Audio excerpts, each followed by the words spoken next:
बुद्ध अमृतवाणी का 5वां दिन धम्मपद 26 वर्गों में से 18वां वर्ग मल वर्ग में जा रहे हैं। मल वर्ग के ऊपर कल हम श्रावस्ती के 30 नाम के जो थेर या कोई उपासक थे, वो मोटा कपड़े वाला जो अंदर कीड़ा होके जन्मे थे, चाहे जिसके अंदर दक्षिण हो, चाहे बाबा के अंदर हो, चाहे संत के अंदर हो, चाहे रिम्बोचे के अंदर हो, चाहे खेम्बो के अंदर हो, जिसके अंदर भी हो, तो इस तरह का हक सबके ऊपर लागू होता है। किसी के ऊपर छूट नहीं है, ये कुदरत का कानून है, विश्व का विधान है। अगर तृष्णा रहे तो इस तरह का, आसक्ति रहे तो इस तरह का सभी के साथ बीत सकता है। ये कल मैंने कहा। आज भी कितने ऐसे लोग हैं जो है पूरा जिंदगी तृष्णा करते हुए, आसक्ति करते हुए, पूरा जिंदगी भर आसक्ति किया, सिर के बल पके, पाल पके, झुर्रियाँ आया, आंखों से दिखाई नहीं दिया, घुटने में दर्द है, कुछ भी नहीं है, अब मरने का समय आया, पूर्व जन्म का पारमी है ही नहीं है, पूर्व जन्म का संस्कार है ही नहीं है, इस जिंदगी में भी पूरा जिंदगी जो उल्टा पुल्टा करके बीत गया, अब कल मरे या परसों मरे कोई पता नहीं है, बिल्कुल मरने के आसन पर पहुंच जाए, फिर भी उसको समझ में नहीं आता है। जितना भी धर्म करो, समझ एक दिन तो आएगा, 1000 बार करने से तो थोड़ा तो आएगा, लेकिन आता नहीं है। फिर भी वही आसक्ति, वही मैं मेरा, मैं मेरा, मैं मेरा, मैं मेरा, ऐसा तृष्णा के साथ। अब मरते समय तो थोड़ा कोई लामा वगैरह बैठे हैं तो वो बोल रहे हैं, देखो भैया आप गुजरने वाले हैं, सुनो, अब शरीर छोड़ रहे हैं, अब थोड़ा पुण्य को सोचो। जिंदगी भर सोचा नहीं तो उस समय अचानक कैसे सोच सकता है? नहीं सोचता है। इसीलिए जीते जी हमको आदत लगाना पड़ता है, समझना पड़ता है, धर्म को समझना पड़ता है। समझ करके कुछ किया होगा तो मरते समय भी थोड़ा होश खराब हो जाए, मेंटलिटी थोड़ा डेथ हो जाए भी, तो फिर भी तो बाद में बोले हाँ सब कुछ जानते हैं, ऐसा है वो, ऐसा पता लग जाता है ना। पता लग के उसमें सांस चला जाए तो दक्षिण छूट गया होता है ना। दक्षिण छूट गया तो बर्दो वगैरह में जो हम लोग जिठो वगैरह में ला कहते हैं होटल में, वो सब दर्शन होते हैं, पता लगता है संगेश का कृपा है, उनका सब सुनेगा जाएगा तो पूरा कल्याण ही कल्याण होता है। दक्षिण नहीं हो तो पूरा जिंदगी भर दक्षिण करते गया, मरते समय भी अब आधा मरा हुआ है, आधा जिया हुआ है, फिर बीच में होश आ रहा है, बोल रहा है कि अपनी बेटी या कोई भी किसी को बोल रहा है कि मेरा वहाँ फलाना वहाँ एक पोटली था, वो पोटली कहाँ है, वो है बोल रहा है, अभी तो मरने वाला है 1 सेकंड के बाद, ऐसा है बोल के ऐसा बोलने वाला होता है, मैंने भी देखा। फिर वो जब तक वो पोटली यहाँ नहीं रहे तो तब तक प्राणी नहीं छूट रहे। तो यहाँ पोटली मिल गया तो मिल गया सोच रहा है ना। ऐसा मन के विचार के साथ मर जाता है तो बाद में भूत प्रेत ही होगा ना, फिर क्या होगा? आसक्ति में गुजर गया, समझ गया ना, तो भूत प्रेत ही हो गया। जो मर कर तृष्णा के चलते हुए दानव भूत प्रेत आदि के रूप में जन्म लेकर बैठ जाता है, वो किसका गलती है?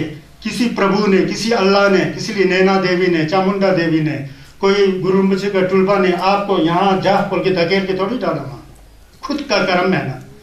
इसीलिए तो संगे चुमनिंदे ने अत्तो ही अतनो नाथो कोई नाथो परोसिया अतनेव सुधंतेन नाथो लभति दुर्लभम, है ना जी धम्पद में। ताने दागी गोनियंते तानी शिंदे ताले शिंदे सुगंधी, बोलिए अपने आप खुद के हम मालिक हैं। कैसा मालिक है?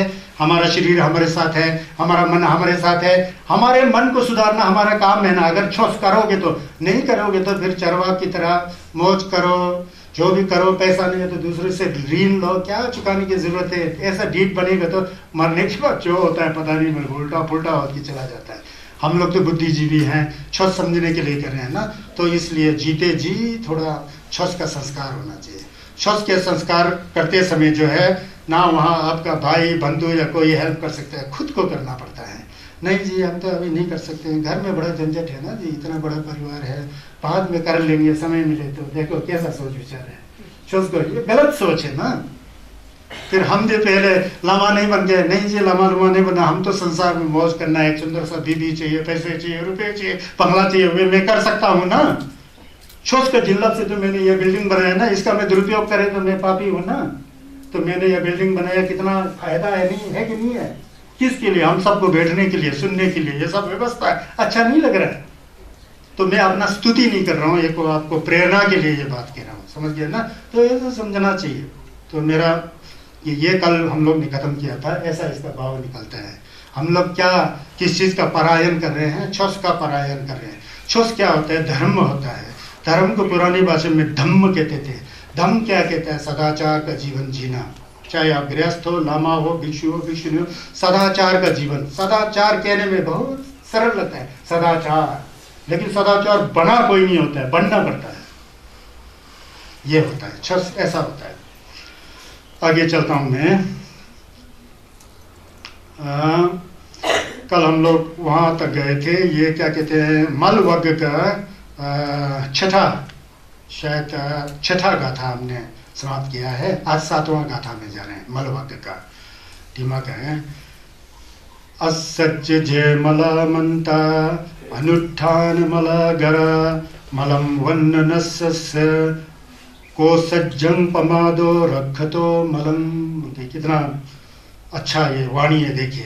कहते हैं कि छोगा में बा डी धकजल में बा छिमज डी लेलो रिच डिमाते पामे पाने सुंगे डी मतलब दिमाग, मैल जो हमें उल्टा ले जाता है, उस मैल को बोल रहे हैं। तो ये कहते हैं छोगा में पा डी। अगर आप कोई मंत्र का जप कर रहे हैं तो मंत्र जप करना, अगर कोई साधना कर रहा है, मंत्र का जप कर रहा है, तो उसके लिए एक विधि विधान को आपको सही समझना पड़ेगा। पहले बिना विधि विधान समझे सीधा मंत्र जप किया, सीधा ही साधना किया, गुरु है नहीं है, तो आप भटक जाएंगे। उसके लिए पूरा विधि विधान, पहले शुद्ध ज्ञान होना चाहिए, फिर चिंतन ज्ञान होना चाहिए, फिर मनन में मंत्र को ला करके, साधना को ला करके उसका करना चाहिए। इसलिए बिना विधि विधान से किया हुआ, चाहे मंत्र जप हो, चाहे साधना हो, चाहे क्या कहते हैं गम जमलन हो, वो जो है मैल है बोलते हैं, दिमा है बोलते हैं। दिमा मतलब मैल है बोलते हैं। जैसा छोगा छगलन होता है संगा दुर्जित हेपा में, छोगा छगलन अपने आप में बहुत बड़ा उससे ये विधि विधान होते हैं। छोगा छगलन पढ़ते हैं, जैसे कि हम लोग जलवा कुंज जुंडी पढ़ रहे हैं, तो ऊपर सबसे पहले क्यब्दो होगा, सिमके होगा, फिर बरछत को टालने के लिए गेक्तर वगैरह फेंकेंगे, फिर जिस गुरु का साधना कर रहे हैं उस गुरु का आह्वान करना होता है, वहाँ पर फिर उनके प्रति श्रद्धा से कुछ भेंट करना होता है, फिर उसके बाद उनको बिठाना होता है, फिर सारा दिन छोपा करना होता है, तोतपा करना होता है, शकवा करना होता है, फिर कंगवा करना होता है, फिर सो बोल के सो साक्षी करने के लिए एक सांकेतिक रूप से सत्तू वगैरह और बिस्कुट वगैरह इकट्ठा करके सो नहीं करता है, सांकेतिक है। ऐसा करके फिर पूजा करके शाम के समय फिर कंगवा लगाना पड़ता है, शकवा लगाना पड़ता है। जिन संगस को बुलाया है उनको फिर आधार से जो है वापस भेजना पड़ता है। उसका पूरा विधि विधान जानकर ही छोगा छगलन करेगा ना, सिर नहीं पूंछ नहीं ऐसा छोगा छगलन करेगा तो वो एक धीमा है बोलते हैं, वो फिर फ्री हो जाता है, वो फिर क्यों हो जाता है बोलते हैं। यह तकजल में पश्चिम जी बोलते हैं। कहते हैं कि अनुष्ठान मला घरा बोलते हैं, घर मतलब घर तकजर में छिमची दी बोलते हैं ना। क्या कहते हैं, घर को अगर मरम्मत नहीं करे, हम जहाँ जिस घर में बैठे उसको मरम्मत मत करो, वहाँ पर कीड़ा खा रहा है, वहाँ पर झाला लगा हुआ है, पूरा कूड़ा कर, उसको ध्यान नहीं दे तो बाद में घर बिगड़ जाता है ना। तो सफाई नहीं करना घर का ढीए बोलते हैं, सफाई करना चाहिए बोलते हैं। ये उदाहरण दे रहा है, करना हमारा शरीर को है, समझ गया ना, ये उदाहरण से समझा रहे हैं।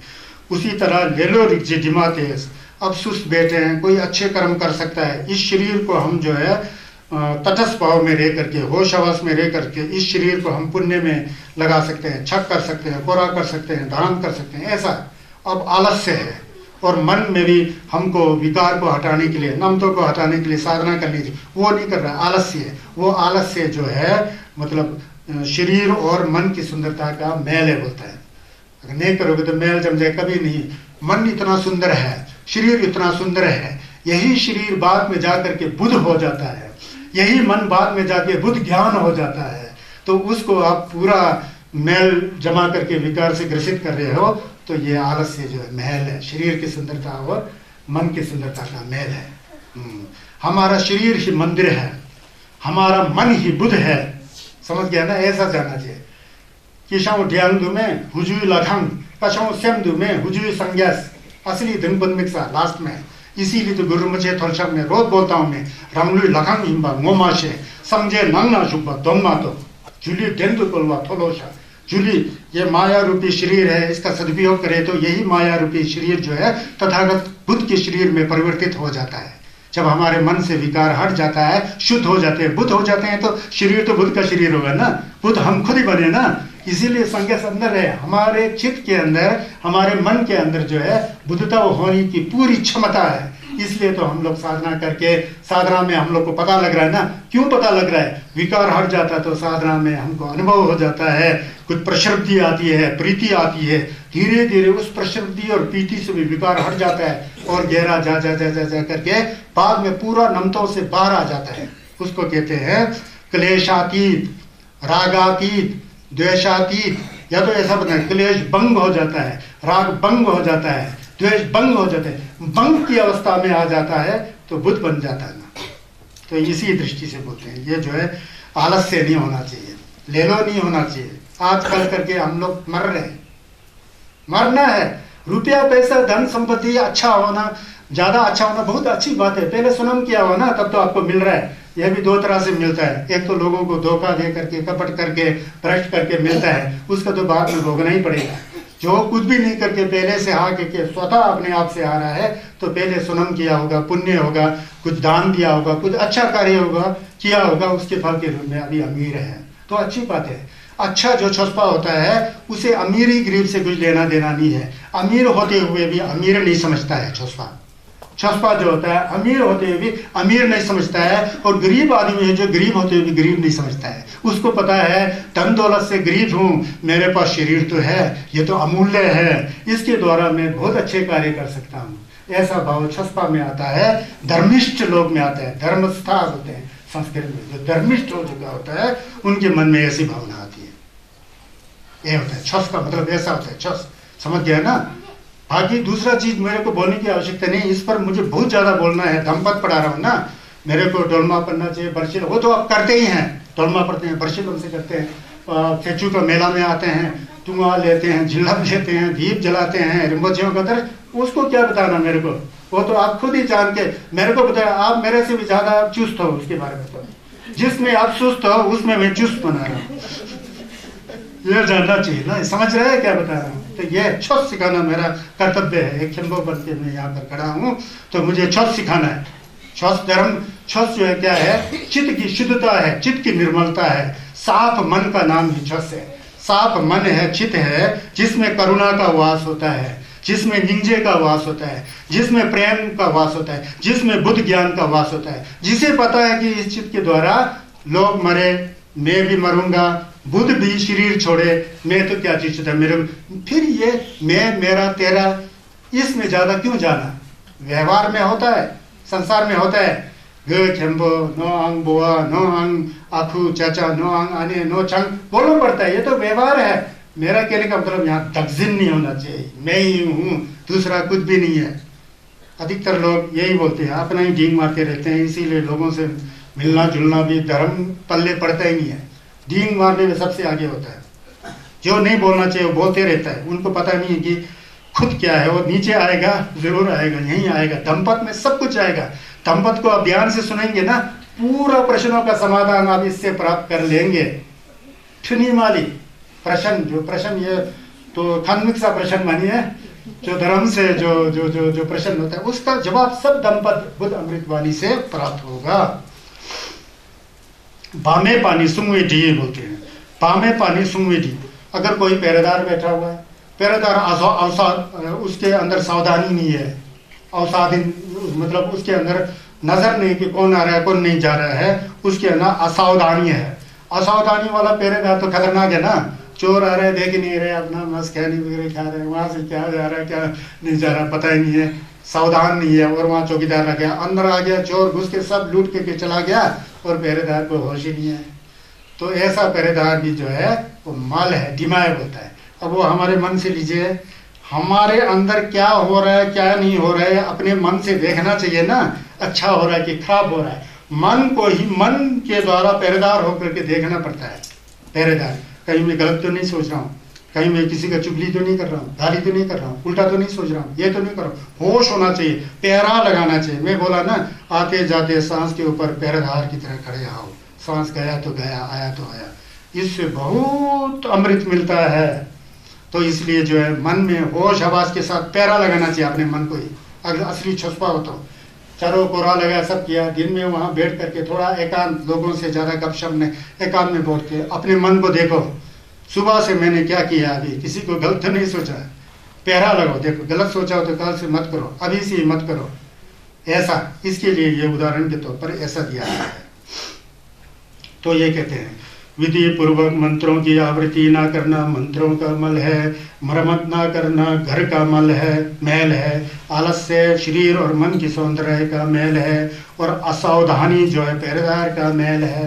अब पता लगाना, मैं बोला ना ये मैल है, उनके इस तरह से बताए गए हैं। तो यहाँ पर ये बुद्ध के काल में एक लाल उदाई उनके एक चेहरा था, उसको भोटी भाषा में छरका बोलते हैं। छरका वो बहुत बदमाश टाइप के थे, लेकिन बुद्ध के शिष्य थे। वो जो है क्या कहते हैं गेलोंग छरका, और इसके बारे में मैं बाद में बताना पड़ेगा, नीचे से बताऊं कि कहाँ से बताऊं पता नहीं। इसको लाल उदाई बोलते हैं ना, तो गेलोंग छरका बोल के। पहले मैं इसका एक दूसरा अर्थ बताऊं। मंत्र वगैरह आ रहा है ना, ये मंत्र वगैरह के बारे में बोलने से अच्छा नहीं है जी। मंत्र क्या होता है, वैसे मंत्र हम लोग बोलते हैं ना। तो जैसा मैं आप लोग को बता रहा हूँ कि जैसा उदाहरण के लिए किसी बीज को बोना है खेत में, कोई अच्छे नस्ल का, चाहे सेब का पौधा हो, नाशपाती का पौधा, जो भी हो, उसको बोने के लिए हमें बहुत चीज़ों की आवश्यकता होती है। पहले तो खेत चाहिए होता है, अच्छा खेत चाहिए होता है, फिर खाद चाहिए होता है, फिर पानी चाहिए होता है, फिर अच्छी नस्ल का बीज चाहिए होता है। इन सारी चीज़ों के इकट्ठा होते हुए जब पहले बीज डालोगे, पहले क्या डालना हो, पहले खेत ठीक करोगे, एक हो गया सिस्टम, फिर उसमें बीज डालोगे, नमी लाओगे, फिर बीज डालोगे, फिर खाद डालोगे, फिर उसके ऊपर जो है फिर पानी वगैरह डालोगे, फिर समय समय पर देखते हुए उस बीज से अंकुर जब तक अच्छी तरह ना फूटे तब तक बहुत बार देखना पड़ता है, कहीं कौवा बीज उठा के तो ना ला जाए, हैं, कभी सूख तो नहीं जाए, पानी ऐसा करके करना चाहिए ना। इसी तरह ही जो हम लोग धर्म का आचरण करते हैं, छुस का आचरण करते हैं, तो उस समय भी हम लोग को जो है वो करना चाहिए, क्या कहते हैं, पूरा सिस्टम से चलना चाहिए। छुस को समझने के लिए कोई आदमी मनी लगा रहा है, कुछ कर रहा है, वो मनी लगाया, किसी गुरु के साथ गया ही नहीं, तो वहाँ जगह के साधना कर रहा है, कोई आंख बंद करके बैठा है, गुरु के साथ गया ही नहीं, सीधा ही साधना करने लग पड़ रहा है। ऐसा बहुत दोष होता है ना, क्यों होता है ना, वो विधि विधान नहीं है। पहले किसी योग्य गुरु से परियत्ति सुनना चाहिए होता है, हैं? चाहे मंत्र का जप हो, चाहे साधना हो, कैसा इसका जप किया जाए, कैसा साधना किया जाए, जो भी हो सुनना पड़ता है। सुन करके अच्छी तरह मन में बिठाना पड़ता है, बिठा करके तब जाके उसको जैसा जैसा करना है वैसा करना पड़ता है। अच्छे गुरु, अच्छा मन, श्रद्धा, आस्था, करुणा की भावना, मन को सीधा कैसा करना है, बहुत चीज़ें होता है ना, तब जाके उसके ऊपर हम मंत्र का जप करते हैं, साधना करते हैं, तो तब पता लगता है। उदाहरण के लिए हम लोग यहाँ पर ध्यान किया, ध्यान करते समय लीडिंग करने वाला है ना, तथागत सम्यक संबुद्ध ने बताया, हर एक कोई अच्छा गुरु होता है, विधि विधान सही सिखाएगा। जैसे नाक के ऊपर सांस को देखते हुए हमने अपने मन को नाक के ऊपर ऐसा करना चाहिए, वैसा एक निर्देश आता है ना, जो भी मास्टर होता है, टीचर होता है, वैसा सिखाता है, तब जाके तो आपको पता लगेगा ना। तो विधि विधान होना चाहिए, तब जाके जो है वो कार्य जो सिद्ध हो जाता है। अब मैं मंत्र के बारे में बोलना चाह रहा था। मंत्र को बोधी भाषा में हितक्योप बोलते हैं। हितक्योप बोलने से सेम क्योपा बोलते हैं, सेम क्योपा, मन का रक्षा करना। मंत्र, मन मतलब मन सेम है, त्रा मतलब रक्षा करना। तो मन का रक्षा कैसा होगा? कोई आदमी आपका मन का रक्षा कर सकता है? कोई दूसरा आदमी आयत मीस कशाऊं सेम सु परामो कोता, दूसरा आदमी कोई हमको हमारे मन का रक्षा कर सकता है? नहीं कर सकता ना। हमारी मन की रक्षा हमारी द्वारा ही होना, हमारा मन का रक्षा जो है हमारी द्वारा ही होना चाहिए। अब मन का रक्षा कैसा है? मन में गलत विचार को आने नहीं देना है। गलत विचार क्या होता है? वो विचार जिस विचार से हम खुद भी दुखी होते हैं, दूसरा भी दुखी होता है। जैसा क्रोध जगा लिया, होश ही नहीं है, क्रोध जगा लिया और दूसरों को गाली गलौज कर दिया, खुद भी क्रोध से जल रहा है, दूसरों को भी जो मन शांत था उसको भी अशांत बना दिया ना। तो क्रोध नहीं करके शांत हो गया ना, वो भी मंत्र है, समझ गया ना। मंत्र का मतलब ओम माहूं वज्र गुरु पद्म सिद्धि होंगी नहीं है। ओम माहूं वज्र गुरु पद्म सिद्धि हूं तब मंत्र हो जाता है जब आपका मन शुद्ध है, साफ है, सुथरा है, गुरुमुचे के प्रति दत्पा है। गुरुमुचे कहते हैं कि पाप मत करो, अब नहीं कर रहे हैं। गुरुमुचे कह रहे हैं कि मन को यहाँ वहाँ मत भटकाओ, अब नहीं भटका रहे हैं। गुरुमुचे कहते हैं कि बिना मन को भटकाए शुद्ध मन से और साफ सुथरा मन से पूरा श्रद्धा के साथ मेरे को याद करो। अम्बा हूँ वज्र गुरु पद्म स्थिति हूँ। जब आपका मन जो है शुद्ध है, पवित्र है, श्रद्धा है, तो गुरुमुचे तो संज्ञा का टुलबा है वज्रयान के अनुसार। तो ऐसा हो तो आपका मन स्वच्छ है तो सही में उस अम्बा हम वज्र गुरु पद्मा सिद्धि के अंदर जिल्लत आ जाता है और आपके मन से जुड़ जाता है और आपका मन रक्षित हो जाता है, सुरक्षित हो जाता है। कैसा सुरक्षित हो जाता है? अब गलत फलत सोचेंगे ही नहीं, मन में श्रद्धा को उत्पत्ति की ढोवा समझे थमजे को निंजे करेंगे। और गुरुमुखी जी ने भी कहा कि अगर शुद्ध मन से मेरे को याद करके आप लोग क्या कहते हैं मेरा मंत्र का जप करोगे तो तुम निश्चित रूप से रक्षित होगा। यहाँ गुरुमुखी बहुत थपला खेपा है ना, हमारे को बचाने के लिए उनको मानते हैं ना लोग संघर्ष की तरह, तो उनको मानता तो है, उनके द्वारा कहा गया वाणी सही में उनको मानता है तो उनके मंत्र द्वारा मन में सो जाता है ना। गुरुमुखी का जप कर रहा हूँ, मंत्र कर रहा हूँ तो किया तो गुरुमुखी का तो मोलम होता है, दुसुम संजय गुरुमुखी, उस मोलम से हमने उसको शुद्ध भाव से ले लिया तो निश्चित रूप से तन तन हमारा मन जो है रक्षित हो जाता है। इसलिए मंत्र है। ओम मानी पेन में हूँ बोलते हैं हम लोग, ओम मानी पेन में हूँ, ओम मानी पद में हूँ 6 अक्षर है। ये 6 अक्षर में ढोवा रिटुक होता है। ढोवा रिटुक जो होता है न्यालवा हिदक धुंडो ला लमाइन, नरक लोग, प्रेत लोग, तिरियक बोलते हैं, जानवर लोग, असुर और देव लोग होते हैं ना, वो सब दुखी हैं, संसार के प्राणी हैं। उन सभी प्राणियों को दुख से दूर करने के लिए संगे चुमदिन देव जी ने क्या है तप किया और वो संगेस हो गया। इसीलिए संगेस का नाम तुग्जे चंबो है। तुग्जे चंबो सिर्फ जो है थपाचनी जी का नाम नहीं है, संगेस का नाम है। तुग्जे महाकारुणिको नाथो हिताय सब पानी नाम, महाकारुणिक बुद्ध है ना। तो संगे चुमदिन देव का जो निंजे है वो निंजे जो है चेहरे के रूप में आकर के वो क्या कहते हैं लोक कल्याण कर रहे हैं। ऐसा वज्रयान में कई मूर्ति कई रूप आ जाता है ना, वो संघर्ष के जन्मदिन को पूरा मूर्ति में ला करके ऐसा प्रसारित किया होता है। तो अब ओम माने पे में हूँ करते समय क्या होना चाहिए? सेम में निंजे होना चाहिए। फामा सिमजे थमजे देजन हिंदू थमजे, वो वाला कल जो मैं बोल रहा था, वो निंजे जब तक नहीं है आपके मन में, सब भवतु सब मंगलम, सबका कल्याण हो, सबका भलाई हो, चाहे नरक का प्राणी हो, प्रेत का, देवलोक का, असुर का, जो भी सबका कल्याण हो, ये शब्द है। इस शब्द के अंदर जो भाव जो है मन की शुद्धता, जो पवित्रता, निर्मलता, वो होना चाहिए ना यहाँ। तो वो है उस निर्मल शुद्ध भाव दया के साथ ओम मानी पे में हूं करे तो वो ओम मानी पे में हूं हो जाता है। अन्यथा एक प्रपंच हो जाए, एक शब्द आ जाए ओम मानी पे में हूं बोल के एक हवा में एक शब्द आता है, लेकिन जो हवा में शब्द आ रहा है माने का शब्द, उसमें भी जिल्लत है नहीं कह रहा हूं, अच्छी तरह से सुनो।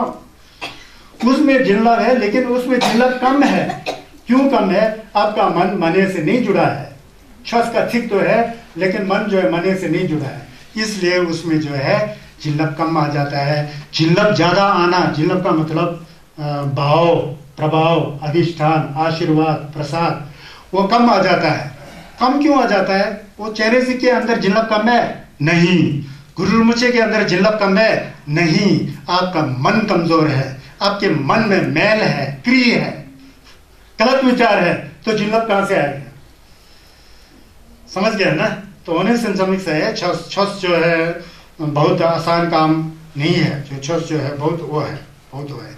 तो यहाँ देखिए, चाहे बनते भी हो, जो भी हो, क्यों ना हो, ये लाल उदाई बोल के गेलोंग छक्का बोल के आए थे ना, वो जो है संगेस का चेला तो है लेकिन थोड़ा दुष्ट प्रवृत्ति वाले थे, गलत प्रवृत्ति वाले थे, अहंकारी थे। उनको कुछ भी नहीं आता, खक भी नहीं आता था, कुछ भी नहीं आता था, लेकिन गेलोंग पार से गेलोंग का नब्जा लगा के जाते थे।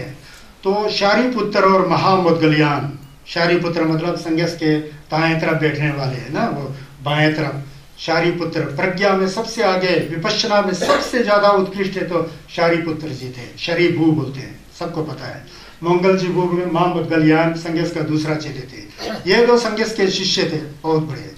तो इन दोनों का बहुत ज्यादा प्रशंसा होता था संगेस के लोमा के अंदर। संगेस मतलब बुद्ध, जब मैं संगेस कह रहा हूँ ना, बुद्ध को कह रहा हूँ मैं कोटी भाषा में। संगेस जो थे उनके शिष्यों में, उनके चेलाओं में उनके लोमाओं में जो सबसे जो प्रशंसनीय थे, जिसका तत्पा करते हैं हम लोग किन्नौरी भाषा में शाब्यामी, भारी शाब्या तो दो निश संगे सुचेलागन ठिल अन्नतंग, वो बहुत तेज थे और बहुत ही साधक थे बड़े। उनके अंदर दगजिन वगजिन कुछ नहीं था, सिर्फ लोक कल्याण की भावना से चढ़ते थे। ये दो शिष्य है ना जी, बहुत प्रशंसनीय थे। लोग उनको बैंड देते थे, उनको नमस्कार करते थे, नमन करते थे, सिर झुकाते थे। तथागत सम्यक संबुद्ध संज्ञ चुमनिंदे जब नहीं होते थे तो संज्ञस का जो कारोबार है, प्रवचन देना, साधना विक्री करना, सब ये दो संभालते थे, खुद ही संभालते थे। संज्ञस बोलते भी थे, मेरे दाएं आंख की तरह शहरीपुत्र और बाएं आंख की तरह माँ मुदगलियान, मैं नहीं भी हूँ तो मेरा जो छस का कार्यक्रम जो है ये करेंगे होते, ऐसा प्रसिद्ध है। तो जहाँ भी जाओ धर्म सभाएं होती थी, सब लोग इकट्ठे होते थे, बुद्ध भी साथ होते थे संगत में, तो लोग उनकी प्रशंसा करते थे। उनको दान, जो भिक्षु दान है उनको देते थे। उनके जरिए 500-600 800 1000 1200 सब भिक्षुओं को पेट बढ़ता था उनके झिल्लत से। तो उसमें से एक जो लाल उदाई था वो भी भगवान के शिष्य थे, अनपढ़ टाइप का था। अनपढ़ था लेकिन अपने आप को सबसे बड़ा ज्ञानी समझता था, सबसे बड़ा ज्ञानी समझता था, मेरे ऊपर कुछ भी नहीं। अब वहाँ लोगों को भड़काने शुरू कर दिया, क्या है तुम लोग, क्या यही दो है क्या बुद्ध का शिष्य है, यही शहरीपुत्र है, यही मोदगल है, मोगलियान है, दूसरा कोई भी बुद्ध का शिष्य नहीं है। मैं बुद्ध का शिष्य नहीं हूँ, हम में भी ज्ञान है, हमको भी धर्म परायण करना आता है, हम भी लोगों को जो है साधना सिखा सकते हैं। क्यों इन दोनों को कुछ नहीं आता, उससे बड़ा तो मैं हूँ।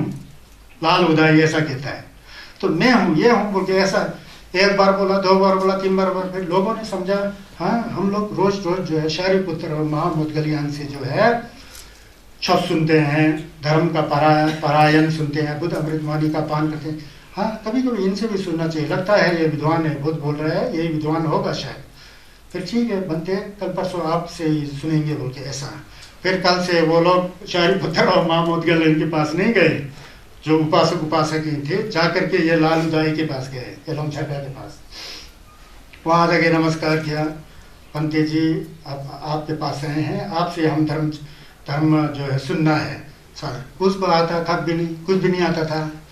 तो वहाँ सिंहासन पर बैठ गया, सिंहासन में बैठ करके ऐसा दूसरा बनते लोग यहाँ बैठा, फिर ऐसा ऐसा करके आता कुछ नहीं ना।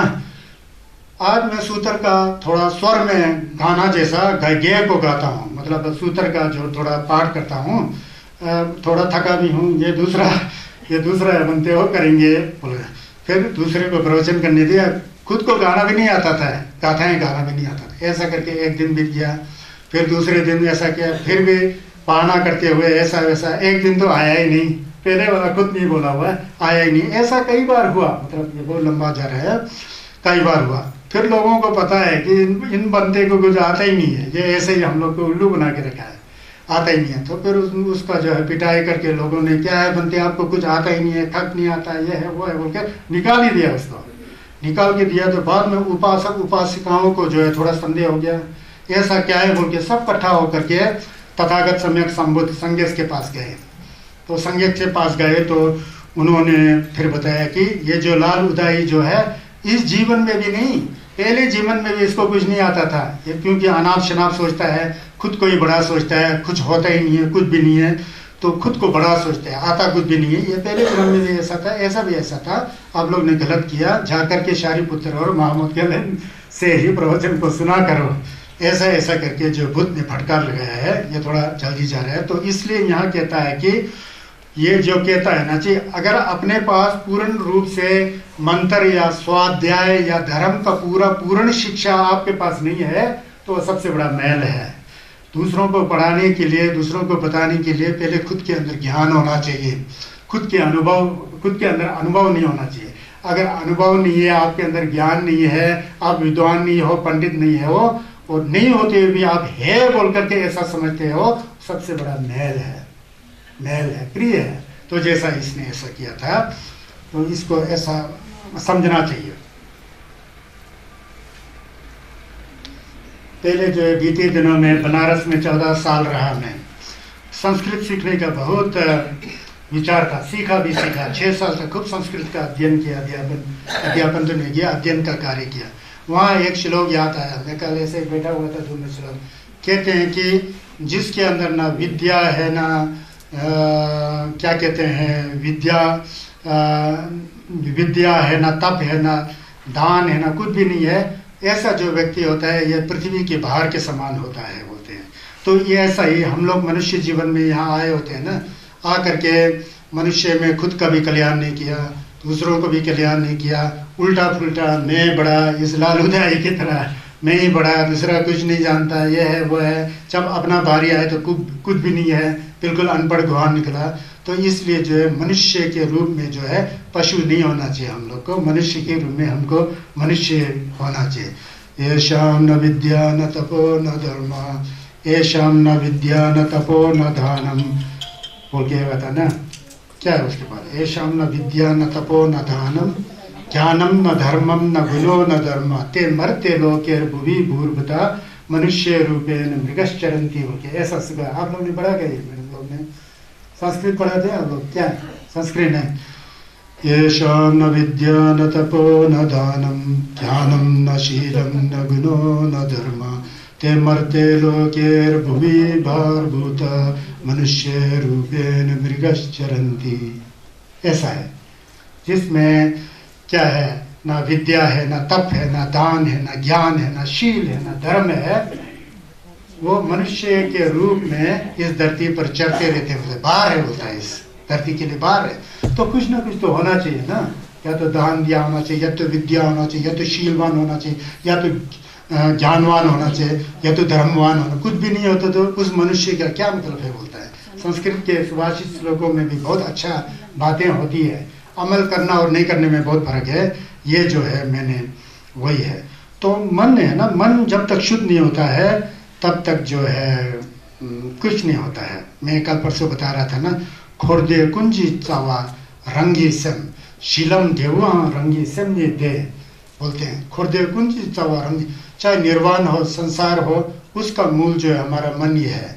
शीलम देवो रंगी सम, ये दे, जो आधार है, जो मारक है, जो फल है, वो सब भी अपना मन है। तो इसीलिए कहते हैं सेमले शेंबे छुनम मचीते बोलते हैं। मन को छोड़ करके इसके अतिरिक्त संसार में कुछ भी नहीं है, सब हमारा मन के द्वारा बनाया गया प्रपंच है। सेमले शेंबे छुनम मचीते। फिर बोलते हैं सेमची न्यमलन खोना चोंगजुरची बोलते हैं। इसीलिए जो है सेम का न्यमलन ही करना धर्म है, उसका रक्षा करना चाहिए बोलता है। तो सेम का न्यमलन करके के सेम का रक्षा हो जाता है, तो वही सबसे बड़ा मंत्र है।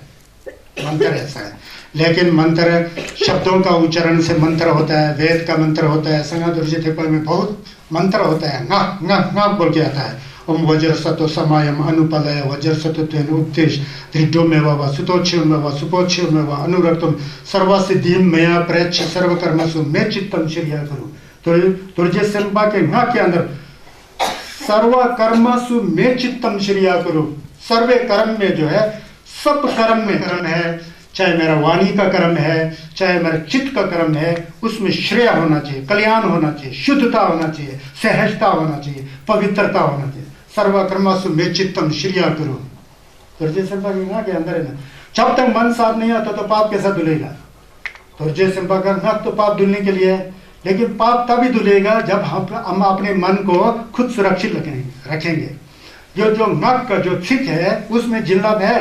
जिल्लत तब आता है जब आपके सिर में धक्पा होगा। तो धक्पा बहुत बड़ा, श्रद्धा ही धर्म का एक रूट है। श्रद्धा नहीं है तो आप ना विपश्यना कर सकेंगे, ना कोई कब्जो कर सकेंगे, ना कोई धर्म का पाठ या पारायण कर सकेंगे। पहले श्रद्धा होता है ना, कम ज्यादा स्थूल सूक्ष्म, उस श्रद्धा के उस पर वो होता है। तो इसलिए सर्वकर्मसु में चित्तम बोलते हैं ना, भद्रा सत्व के नख के अंदर ऐसा होता है। लेकिन हम किसी लमाजी ने पढ़ा है भद्रा सत्व पढ़ने से पाप धुल हो जाता है। क्या बोल रहे हैं पता नहीं। ओम भद्रा सत्व समय अनुपलय भद्रा सत्व, नख में जिल्लत तब होता है जब उसका थोड़ा अर्थ भी समझो। भद्रा सत्व का नख जो है, वज्र सत्व का नख जो है, पाप धुलने के लिए होता है। पाप धुलते समय जब नख कर रहा होता है तो मन तो साफ होना चाहिए ना। मन ही गंदा है तो पाप पहले से है तो क्या धुलोगे उसमें। वो जो मंत्र जो आप बोल रहे हो तो उस समय तो कम से कम हिदम का ला जो संज्ञा से उसके प्रति तत्पा और पूरा सहज फूल की तरह मन होना चाहिए ना। उस फूल की तरह मन के ऊपर श्वास का नियमन करे तो तब भी फायदा होता है। धर्म का आचरण करे, धर्म का साधना करे तो तब भी फायदा होता है। तो सेंस है ना, ये है। मलित्या सुचरितम मच्छेरम तततो मलम मलावे पापका धम्म अस्मिन् लोके परम हिच्चा भूमे टिमा चोंगेंते छिंदा टिमा सरनाहीन जितेन देतान शेंदो यांग दिग्वे चुनी टिमा हिन बोलते हैं। अब ये थोड़ा ये औरतों को कटाक्ष करके बोल रहे हैं जैसे, ऐसा कुछ भी नहीं है, ये अमृतवाणी में ऐसा है। ये दुष्चरित्र के बारे में बोलते हैं ना, दुष्चरित्र तो चाहे पुरुष हो या क्षत्रिय हो, सबके ऊपर श्राम दुष्चरित्र होता है ना। दुष्चरित्र का होना ये तो आप लोग सब जानते हैं ना, दुष्चरित्र का होना स्त्री का मैल है ना। क्षत्रिय को जो है शुद्ध चरित्र वाला होना चाहिए, क्षत्रिय नहीं पुरुष को भी शुद्ध चरित्र होना, दोनों तरफ से। यहाँ किसी ने प्रश्न पूछा होगा ना संगेश ने, इसलिए उसका जवाब में होता है जो दुष्चरित्र का होना स्त्री का। स्त्री हमारे माँ हो सकती है, बहन लगन, लेकिन वो स्त्री में दुष्चरित्रता होता है तो वो मैल हो जाता है, उनका मैल है, हमारा मैल नहीं है। जो दुष्चरित्र वाला होता है, बुरा चरित्र, उसका मैल है, कहते हैं जिंदा धिमा सिरना हिन बोलते हैं। और कंजूस होना दानी का मैल है। जो कंजूस व्यक्ति है वो कभी दान कर सकता है? नहीं कर सकता ना, मैल है ना वो कंजूस, तकसीम है ना। वो कहीं ये 100 रुपये है, 5 रुपये तो 95 रुपये रह जाएगा, 5 रुपये तो ऐसा ही हो जाएगा जैसा, तो मैल है वो, मैल पकड़ है ना अंदर, मैल है। तो कहते हैं कि कंजूसी दानी का मैल है। और पाप कर्म इस लोक और परलोक का मैल है। पाप कर्म तो दिपाची अंग में जा जिंगेवा फंसुम सो प्रच्छे बोलते रंगी समनी योंसु दुसदिनी संगे पाई। पाप नहीं करेगा तो मैल नहीं है। पाप करोगे शरीर से, ढंग अपने ढंग से और मुंह से और क्या कहते हैं मन से पाप करोगे तो मैल है। क्यों मैल है? ऐसा मैल कि वो आपको लेकर के नरक में छोड़ देगा, आपको गरीब बना देगा, आपका मन जो है असंतुलित कर देगा, सब आप जानते हैं। तो पाप का मैल है, तो ये बताते हैं। तो यहाँ किस लिए बताया था? ये ऐसा हुआ कि कथा, एक बार राजगृह में एक सेठ का लड़का था। उस सेठ का लड़का ने एक दूसरा सेठ के लड़की से शादी किया, सेठानी से। शादी करने के बाद कुछ दिन के बाद लड़के को पता लगा कि मेरा जो औरत है वो तो दुष्चरित्र है, वो तो व्यभिचार करती है, ऐसा पता लग के उस दिन से उसने जो है वो नंगा था, बुद्धिस्ट था, धम्म का अनुसारी था। तो उस दिन से उसने संगे चुनने के सामने जा करके साधना करने ही छोड़ दिया, संगेश का दर्शन करना ही छोड़ दिया, बुद्ध का दर्शन करने ही छोड़ दिया। फिर कई दिनों के बाद उसने सोचा कि संगेश का क्या कसूर, ये तो मेरा औरत का कसूर है, वो दुष्चरित्र है, संगेश के पास तो जाना चाहिए, छस मिलेगा सोच के उसके मन में एक भाव जागृत हुआ। भाव जागृत होकर संगेश के पास जाते हैं। संगेश को पता होता है थमजी छंबा है, पता होता है क्या बीत रहा है। तो वहाँ जाके नमन करते हैं। फिर संगेश बोलते हैं, अरे तुम यहाँ कहाँ गया आज तक, कई दिनों तक आप यहाँ क्यों नहीं आए? जो तुम्हारे साथ बीता है ना वो तुम्हारे साथ ही नहीं बीता है, कई लोगों के साथ बीता है। ये कई लोगों से ऐसा होता है, ये पूर्व कर्म का फल होता है, ऐसा होता है। लेकिन जो अपने स्त्री को दुष्चरित्र है जान करके सही में वो दुष्चरित्र का काम कर रही है, ऐसा ही है। यही नहीं, अगर पुरुष भी ऐसा काम करता है तो वो पुरुष भी दुष्चरित्र होता है। ये दुष्चरित्र जो है पुरुष में भी समान होता है, स्त्री में भी समान होता है। ऐसा नहीं कि स्त्री ही दुष्चरित्र होता है। यहाँ पर बहुत अजीब होता है ना, हमें भारत में तो बहुत, एक तरफ से स्त्रियों को जो है दुर्गा माता बोलते हैं, सरस्वती बोलते हैं, दूसरा तरफ से स्त्रियों को कितना अलग नजर से देखते हैं। आपको पता है ना हमारे देश में क्या चलता है, ये दो गला चलता है। संगेश ने एक ही संगेश निकले थे, जब संगेश आए थे उससे पहले भी थोड़ा भेदभाव होता था। जब बुद्ध आए थे तो उस समय समता का भाव तब लाए थे। जितना बड़ा पुरुष है उतना बड़ा ही स्त्री है। स्त्री में जितना ज्ञान है उसमें पुरुष में नहीं हो सकता है बल्कि, लेकिन यह है। तो इसलिए तो संगेश ने स्त्रियों का आदर सत्कार करते हुए अपने मौसी, अपनी माता जी तो 7 दिन के बाद गुजर गई थी ना, माया देवी, प्रजापति गौतमी चेगुई तंगो, उसके बाद पूरा संगेश का पालन पोषण किया था। उनका मौसी थी प्रजापति गौतमी। स्त्रियों के ऊपर नजर रखते हुए सब एक बराबर हो बोल के जोमो का गेलोंबा का सबसे पहले धम्बा उन्होंने अपने मौसी को दिया था, प्रजापति गौतमी। तब से भिक्षुणी संघ का निर्माण हुआ। भिक्षुणी भिक्षु सब बराबर है। तो ऐसा ऐसा ऐसा है।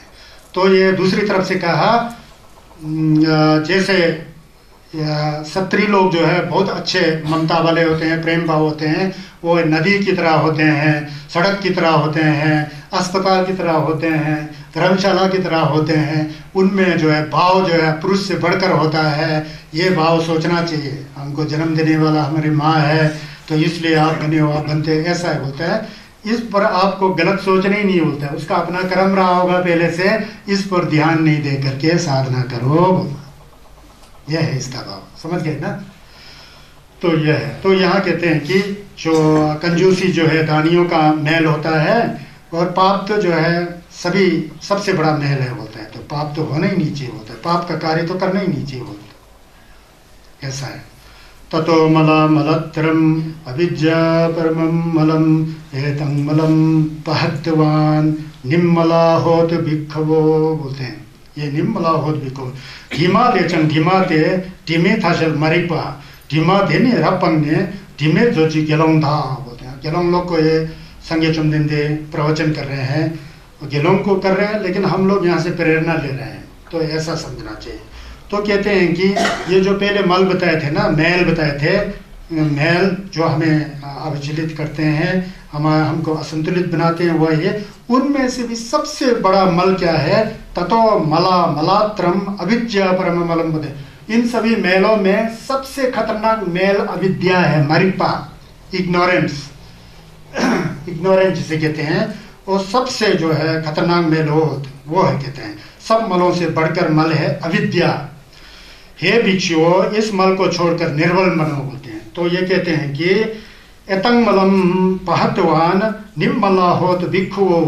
हे गेलोंग लोग, हे गेलोंग, हे उपासक, हे मेरे शिष्यों, हे मेरे लोमाओं, ये जो मरिपा है ना, जो अविद्या है, वो सब मैलों में सबसे गंदा मैल है, जिससे ये सब मैल जो उत्पन्न होता है, राग द्वेष अज्ञान, राग द्वेष ईर्ष्या अहंकार कहते, वो अविद्या जो है सबसे बड़ा मैल है बोलता है। इसलिए अविद्या के मैल को छोड़ करके पहले प्रयत्ति करो, फिर पटिपत्ति उस पर चलो, साधना करो, फिर धीरे धीरे पटिवेदन हो गया तो फिर तो कहने ही क्या हो, तो फिर अरहत के पास जाता है ना, अरहत हो जाता है।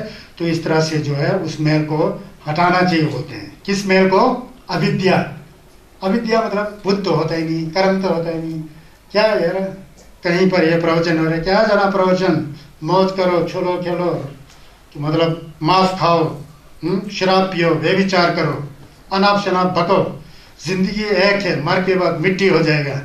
ये होता है दुष्टों का विचार होता है, ये अज्ञानियों का विचार होता है। ऐसा कई दिखने में आता है ना। क्या किया जाए, थोप करके धर्म तो नहीं दिया जा सकता है, हैं? धर्म सुनने के लिए संस्कार चाहिए, पूर्व का एक बख्शा से, उस बख्शक से जहाँ भी जाओ, जैसे जैसे अपना वो होता है, पेंडल होता है, मिलना होता है, वो मिलेगा ही ना। तो ऐसा होता है, बहुत अजीब है ये जो मिलना होता है ना जी, जो मिलना होता है, एक दूसरे से मिलना है ना, ये बड़ा बड़ा अजीब है। अब मैं आप लोग को यहाँ प्रवचन कर रहा हूँ, यहाँ बहुत से लोग देख रहे हैं, मुझे पता है, यहाँ भी देख रहे हैं, और सारा दिन प्रवचन के लिए जो है नीचे जाएगा तो मन भटक जाएगा। सारा दिन यहाँ रहता हूँ, कल मेरे पास 200-300 लोग आ रहे हैं। पहले मुझे स्वच्छ होना चाहिए, साफ होना चाहिए, तब ही मैं बांट सकता हूँ ना।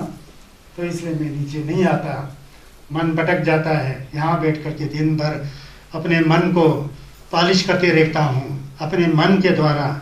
यह संगस का सुम साबुन है, इस साबुन से अपने मन को धोते रहता हूँ कम से कम 20-21 दिन के लिए। जब तक यहाँ लोग आते हैं तब तक तो मेरा मन शुद्ध रह बोल करके कहीं नहीं जाता यहाँ। अगर बहुत ही अर्जेंट है तो दूसरी बात है। तो ये कहाँ से मिला ये प्रेरणा? तो यहाँ से मिलता है।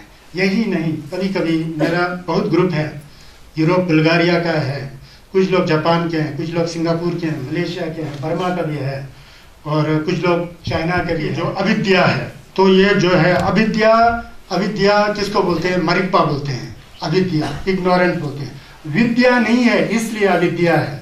क्या है? विद्या नहीं है इसलिए अविद्या है। धर्म से तो हमारे अंदर चक्षुदुपाधि, ज्ञानम उदुपाधि, विद्या उदुपाधि, आलोक उदुपाधि बोल के प्रथम बार तथागत सम्यक संबुद्ध ने प्रवचन दिया। तो ये जो धर्म में फिरा हूँ, जब मैंने इसका पूरा साक्षात किया, मुझ में आंक पैदा हो गया, विद्या पैदा हो गया, ज्ञान पैदा हो गया, आलोक पैदा हो गया बोल के ऐसा संगीत बोलते हैं ना। तो जब तक ये पूरी रूप से मैंने नहीं जाना, तब से मैंने इस धर्म चक्र का प्रवर्तन किया। 3 बार मैंने इसको देखा आगे पीछे अनुलोम विलोम करते हुए, तब जगह मुझ में चक्षु का उत्पात हुआ, विद्या का उत्पात हुआ, ज्ञान का उत्पात हुआ, आलोक का उत्पात हुआ, मतलब सत्य का जो ज्ञान जो है मुझे तब हुआ। तब जाके मैंने ये धर्म चक्र का प्रवर्तन किया। सबसे पहले 5 भिक्षुओं को वाराणसी छुजी खोलो कर जे चल छुंठुल छिम्पोतेन बोल के आता है ना, वो वाराणसी में ऐसा किया। तो अविद्या होता क्या? अविद्या ये होता है जो अशुद्ध है उसको हम शुद्ध समझ के बैठते हैं, जो अनित्य है उसको हम लोग नित्य समझ के बैठते हैं, है ना जी। जो नहीं है उसको हम है समझ के बैठते हैं, जो आत्म रूप में नहीं है उसको हम आत्मा समझ के बैठते हैं। तो ये अविद्या है। मानियो मूर्ख हो गया ना, नहीं जान रहा है। जो बिल्कुल नहीं है उसको है समझ के बैठता है। वैसे संसार जो है ना बिल्कुल नहीं है। अब ये बोलेगा तो धरती चुपा भी चला जरा जैसा हो रहा है। संसार तो है ना, लेकिन ये नहीं है। संसार है, दुर्भाग्य से हमेशा रहने वाला नहीं है। हमेशा रहता तो संसार, हमारे परिवार कब से शुरू हुआ, वो परिवार के सदस्य अभी तक नहीं मर के जीवित होता। कहाँ है नहीं है, किसी का बाप नहीं है, किसी का माँ नहीं है, किसी का भाई नहीं है, किसी का दादा नहीं है, किसी का बच्चे नहीं है। कल ही एक पांगी के बेचारे जन्म होकर के 9 महीना हो गया, गुजर गया। अब गुजर गया, क्या करें, ये तो बच्चे। आज के दिन ही इस समय कितने आदमी गुजरते होंगे, मर जाते होंगे, खत्म होते होंगे। अगर होगा तो हमेशा खत्म होगा, हमेशा नहीं है ना, खत्म होना है। खत्म होना ही सच है, मरना ही सच है। जो है वो नहीं है। आप लोग यहाँ है, मैं यहाँ हूँ। यहाँ पर प्रवचन 10 सालों से चल रही है या चल रहा है, प्रवचन चल रहा है। मैं गिन रहा था, एक दिन 30 लोगों को मैंने गिना, वो बुजुर्ग चल गए जो यहाँ आके प्रवचन सुनते थे। मैंने मोलम लगाया, इन प्रवचनों के दौरान बुद्ध अमृतवाणी से जो उनको कुछ पल्ले में पड़ा हो, वो ज्ञान निश्चित रूप से वो लोग जब गुजर रहे थे उसको याद किया होगा। तो याद किया होगा तो उनका फायदा हुआ होगा। समझ गए ना क्या बोल रहा हूँ? ये है शिवा मितक पाए ना सेंदे चेवा इम्बा मोमाशे चेने छिवा इम्बा दोनमा, तो गुरुमुचे तो लोग वही बात है, घुमा फिरा के वही आता है। ये जो जिंदगी जो है, जन्म हो रहा है, जन्म होना जिंदगी है, लेकिन जन्म होते ही थोड़ी रहेगा, मरना भी तो है ना। जन्म हुआ तो मरना है। अगर जन्म हुआ तो मरना नहीं है समझेगा तो वो मरीपा है, वो अविद्या है जो यहाँ कह रहा है सबसे बड़ा मेल है। जन्म हुआ तो मरना है, सेठ हुआ है तो गरीब होगा ही होगा। किन्नौर के बड़े बड़े सेठ हुए करते थे, आप सब गरीब अवस्था में दिखाई देता है। तानों में जिसको अमीर बोल करके गाया जाता था, आज उन घरों में जो है औलाद ही नहीं है। फिर क्या सेठ? सेठ किसे कहा जाता है? मैं तो समझा नहीं। ऐसा होता है, जो है वो नहीं है, जिसको पता लगे ना वो छस पता लगेगा। वो अहंकार भी नहीं होगा, दुष्ट भी नहीं होगा, असली शुद्ध कार्य करेगा। हम होते हुए भी नहीं है ना, क्योंकि हमको सब छोड़ के जाना है। यार ये शरीर जो है हमारे पास, मैं हिल रहा हूँ डुल रहा हूँ, ये भी एक दिन मर जाएगा। जैसे आप मरेंगे वैसे मैं भी मरूंगा। मरना किसी को नहीं छोड़ता है। तो नहीं मरूंगा सोचेगा तो वो अज्ञान है? तो ये हमारे पास कुछ भी नहीं है, फिर भी हम है सोचते हैं। क्या है हमारे पास? 10 घर, 2 परिवार में 2 सदस्य है, 10 घर बनाने के क्या आप वो घर चक के हमेशा जाएंगे हजारों साल तक? ये एक तो मनुष्य का जीवन दिन प्रतिदिन छोटा होते जा रहा है। आजकल 50 और 60 के आयु में एवरेज है आदमी का, सब उस समय ज्यादा गुजर जाता है, उससे भी घटते जाएगा। अभी अनाप शनाप है ना, खाना पीना सब नहीं है तो व्यवस्था, मर जाना है। ये नहीं मरूंगा सोच के जो हम सोचते हैं ना, ये सबसे बड़ा अज्ञान है। इसीलिए तो साधना करना होता है। तुझे तमझे मितक भाई, ये यहाँ मैं बोलूँ सोचा, क्योंकि इसका कुछ आपको प्रेरणा भी मिलना चाहिए ना। तो ये है, तो इसलिए तो ये जब जो 5 भिक्षु जो है तथागत सम्यक संबुद्ध से प्रवचन ले रहा है, तो फिर बुद्ध ने कहा है कि देखो भिक्षु, आबुसो बोलते हैं, आबुस बोलते हैं। आबुस को ट्रांसलेट करके संस्कृत में आयुष्मान बोला, पाली में आयुष बोलते हैं, उसी को आयुष्मान बोलते हैं। फिर उन्होंने फिर तेंदुल का बताया ना, देखो ये अविद्या जड़ है, अविद्या से संस्कार होता है, फिर विज्ञान होते हैं। अविद्या पच्य संखार, संखार पच्य विंजानम, विंजान पच्य नाम रूपम, नाम रूपच्य सनातनम, सनातनम पच्य फस्सो, फस पच्य वेदना, वेदना पच्य तनः, तनः पच्य उपादान, उपादान पच्य भाव, भाव पच्य जाति जरा मरण दुख और मनस्य उपस्या उपचंती, ऐसा कुछ ऐसा आता है ना।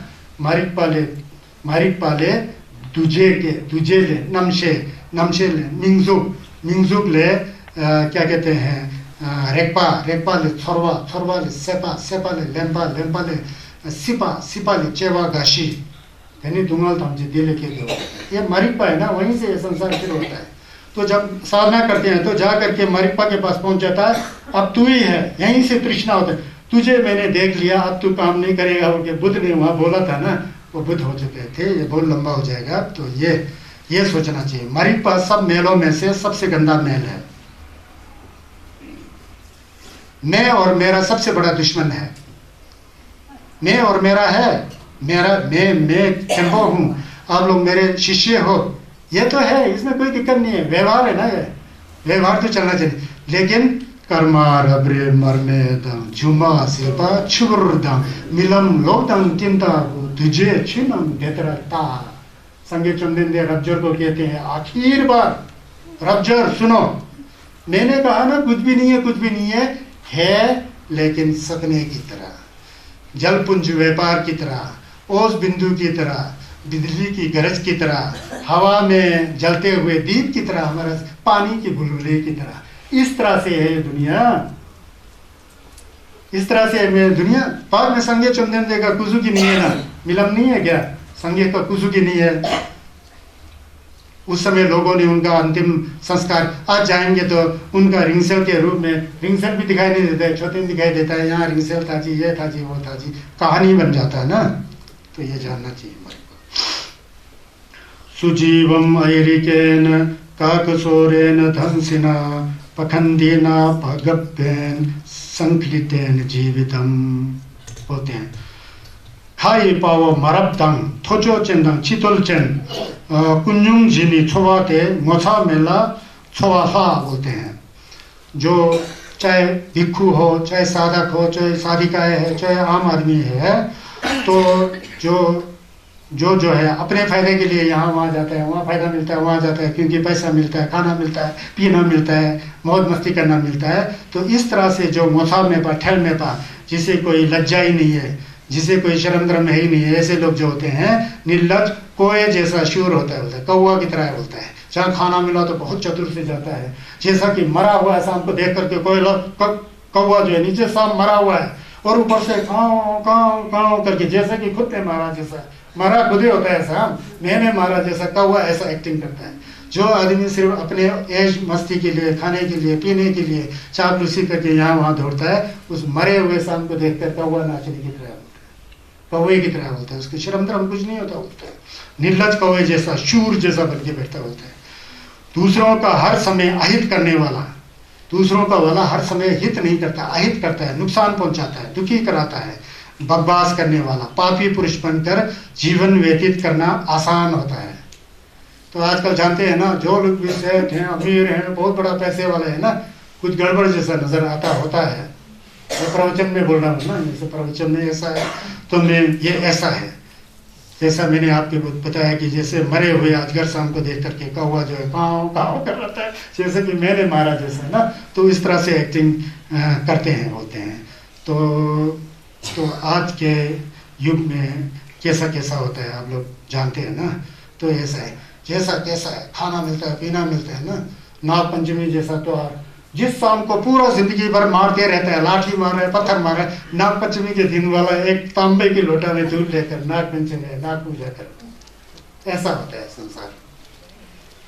सवास्ता पूरा से दिन में पूरा साल तो उसको वो सामूहिक सायन है, जेर है, सजो है, जेर है, इसे मार देगा, हम लोग लाठी से पत्थर मार के मरवा, नाग पंचमी से शाम ढूंढ रहे, दूध पिला, क्योंकि नाग है, नाग पंचमी है। और दूसरा विडंबना क्या चलता है यहाँ पर, नागपंचमी के पास अगर असली सांप ना मिले तो मिट्टी का सांप बना के, सीमेंट का सांप बना के उसके ऊपर दूध डालते हैं और कोई मंत्र यंत्र करके दूध चढ़ाते हैं। ऐसा विडंबना होता है। कबीर दास जी कहते हैं, संत शिरोमणि कबीर दास जी, माटी का एक नाग बना के लिया दिए बुझाए, जिंदा सर्प घर में आए लाठी ले धमकाया। इससे पता लगा जब नागपंचमी मिट्टी का सांप बना के नाग देवता ये है वो है, वो दूध चढ़ाते हैं, जब सही सांप घर के अंदर आता है ना, पत्थर मार के लाठी मार के भगा देता है, बोलता है। ऐसा विडंबना होता है। तो ये है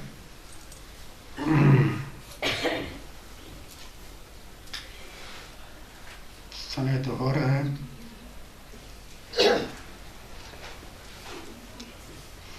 हाँ ये ऐसा है, ये बताऊंगा मैं कथा। शारीपुत्र के बारे में बहुत आता है ये कथा जो है ना, ये जैतवन में ज्यादा जो है, श्रावस्ती जैतवन में ऐसा बीता होता है। न्यायत बोलते हैं ना, न्यायत में ऐसा बीता होता है। न्यायत में जो है शारीपुत्र जी का और महामुदगलयान पुत्र जी का एक चेला था। उस चेले का नाम जो है क्या कहते हैं, थुलसारी बोलते थे, थुलसारी बोलते थे।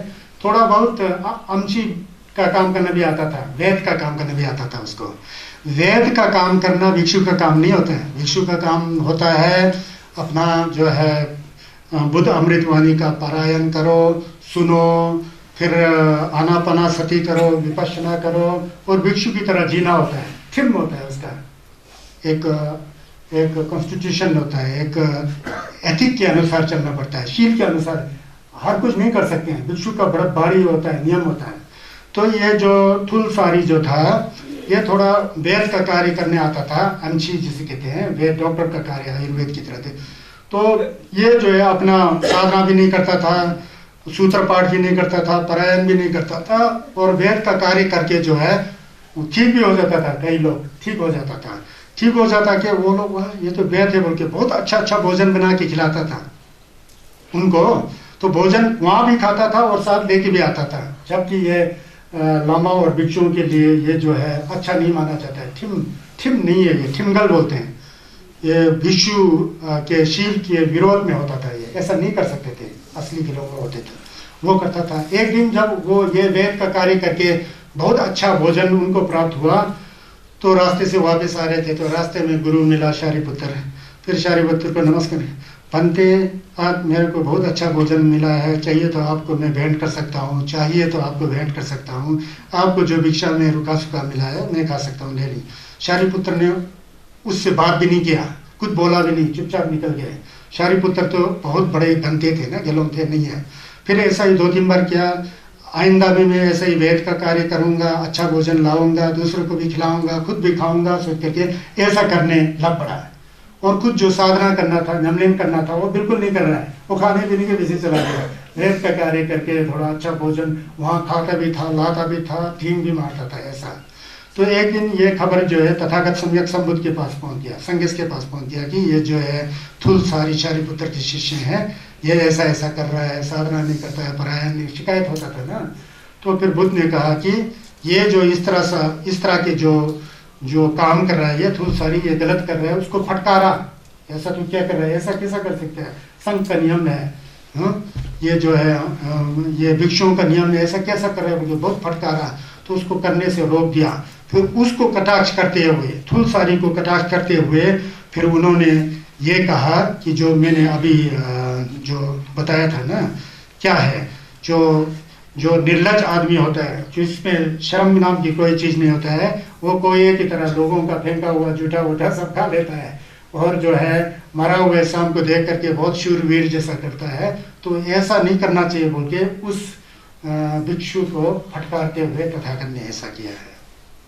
तो यहाँ है, यहाँ से 2-3 गाथा जाना चाहता था लेकिन नहीं गया, कोई बात नहीं, अच्छा जा रहा है तो